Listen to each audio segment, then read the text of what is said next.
আজ আমি করব পটলের একটা রেসিপি। তো পটলগুলোকে আমি এরকম পুরো খোসা ছাড়িয়ে নিয়েছি। এরকম 4টে পটল নিয়েছি। তো আরেকটা পটল রয়েছে আমি খোসা ছাড়িয়ে নিয়েছি।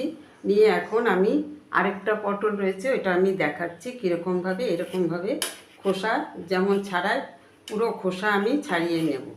পটলের খোসাটা আমি এরকমভাবে ছাড়িয়ে নিয়েছি, এমনকি দু সাইডেও আমি পুরো মাথাগুলো পুরো কাটিনি, এরকমভাবে পরিষ্কার করে নিয়েছি। তো এখন আমি এটাকে মাঝখান থেকে একটু চিড়ে নেব।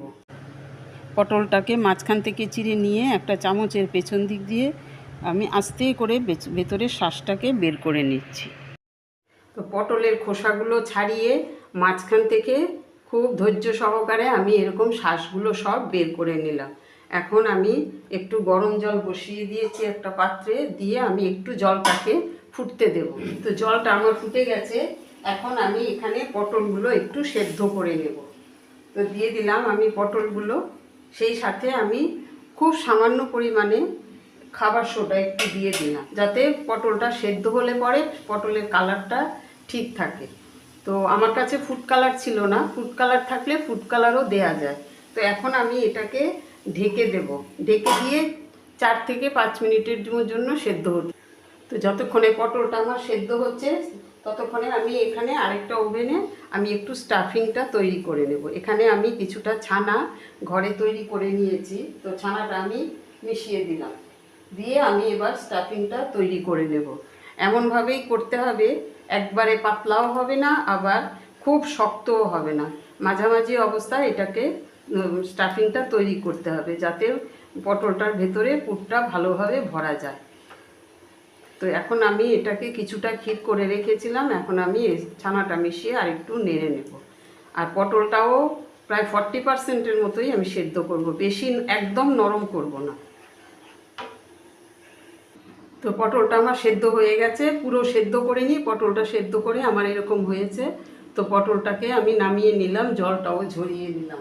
তো এখন আমি কিছুটা জল বসিয়ে দিলাম, দিয়ে এরকম ছোটো বাটির 1 বাটি আমি চিনি দিলাম, দিয়ে এটাকে আমি এখন একটু রস করে নেব, চিনির শিরা একটা তৈরি করে নেব। একটু চিনিটা গলে যাওয়া পর্যন্ত একটু নাড়িয়ে দেব, দিয়ে আমি একটা চিনির শিরা তৈরি করে নেব। তো চিনির শিরাটা আমার ফুটে গেছে, এখন আমি পটলগুলো আবার এই শিরার মধ্যে দিয়ে দেব, যাতে পটলটা একটু মিষ্টি হয়। বেশিক্ষণ রাখবো না, 1 মিনিটের মতন রাখবো, রেখে আবার আমি এটাকে তুলে নেব। তো পটলটাকে যে আমি শিরাতে দিয়েছিলাম একটুখানি মিষ্টি করার জন্য পটলটাকে, সেই পটলটাকে শিরা থেকে তুলে আমি একটুখানি জলটা, অতিরিক্ত শিরার জলটা আমি বের করে নিয়েছি। সেই সাথে আমার স্টাফিংটাও রেডি হয়ে গেছে। স্টাফিংটাও একদম এইরকম হবে, এইরকম হবে, তাহলেই পটলটার ভেতরে স্টাফিংটা দিতে সুবিধা হবে। তো আমি এখন পটলের ভেতরে স্টাফিংটা করে নেব। তো এখন আমি পটলের ভেতরে পুরটা আমি ভরে নেব। এরকমভাবে আস্তে করে পুরটা আমি এরকমভাবে সবগুলো পটলের মধ্যে পুরটা আমি ভরে নেব। খুব আস্তে করে দিতে হবে, যাতে পটলটা আবার দুপাশ থেকে খুলে না যায়। এরকমভাবে আমি সবগুলো স্টাফিং করে নেব। তো তৈরি হয়ে গেল আমার পটলের মিষ্টি। তো আপনাদের কাছে কেমন লাগলো আমার এই রেসিপিটা অবশ্যই আমাকে একটু কমেন্ট করে জানাবেন। এটা একটা বহু পুরনো একটা মিষ্টি, মানে এখন আর কোনো মিষ্টির দোকানে এই মিষ্টি, আমি এটা হলফ করেই বলতে পারি যে এই মিষ্টিটা আর কোনো মিষ্টির দোকানে পাওয়া যায় না। তো আমার অনেক দিন পরে মনে হলো যে আমি এই মিষ্টিটা একটু তৈরি করি।